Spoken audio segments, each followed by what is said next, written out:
Hey guys! So Tristan's going to be doing my vlog with me this week because Ryan is putting a new toilet in our guest bathroom and Tristan can't keep his grubby little hands off of it, so I've got to hold him. Anyways, something I was going to talk to you about this week is, so we all have neighbors. Whether you live in an apartment or a dorm room or a house, you've got neighbors. You have to learn how to live with them. Sometimes they're awesome, sometimes they're not. My experience with neighbors has been all over the spectrum. My first apartment that I got with my friend Jen, we lived next to a crazy lady who was constantly yelling at her kids to go poop in the toilet.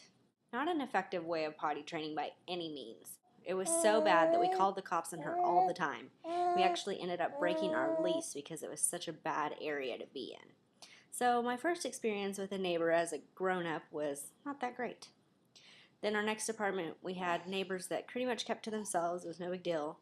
Then Ryan and I got married, and we had a crazy neighbor. He lived next door to us, and we invited him to church with us several times. And I remember one time we were taking him to small group. He was sitting in my back seat, carving a stick into a pointed, sharp, spear-like object with a knife.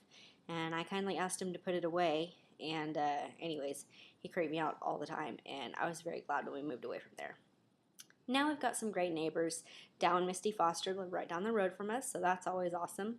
Our neighbors next door have a kid the same age as Aubrey, and they're really cool. And then we've got the kooky neighbor next door who always wants to come over and talk about his cat. And I swear to God, if I find that cat pooping in my garden one more time, I'm going to go buy me a BB gun. Anyways, it gets me to thinking that we all have neighbors, we all have to deal with them, we all have to love them regardless of how they fit our preferences. And the last thing I'll say about that is that it's always good to know your neighbors in an event like what happened last week. You want to be on good terms with them and be there for them if they need you as well. In other news in the Parker house, this little man is about to turn 1. It's actually not till June 8th, but his birthday party is on Saturday. He's into everything. He is a trip. He's completely different than Aubrey was, and he's just a mess. Let me give you a little sneak peek as to what I'm talking about. Tristan, look at that.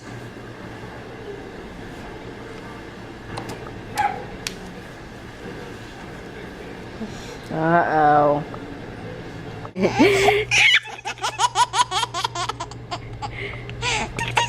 So yeah, he loves crawling up on Aubrey's chair. He loves crawling up on the fireplace, and I know I will be taking him to the ER at some point by the time he's Aubrey's age. Alright, I've got him playing with some Cheerios on the floor now. That's about all that's going on this week. Just getting ready for the birthday parties, doing a little home improvement here and there. I just wanted to also tell you guys that Jill Nelson, we all know and love her, she is moving to Columbia for about a year. She's going to teach English down there, and she is trying to raise money so she can stop her life here and start a new life there.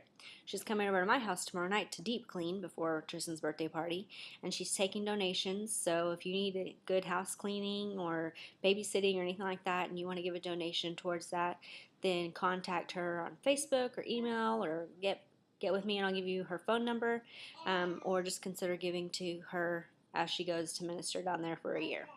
We love you, Jill. We're proud of you, and I will see you guys next week. Have a great weekend.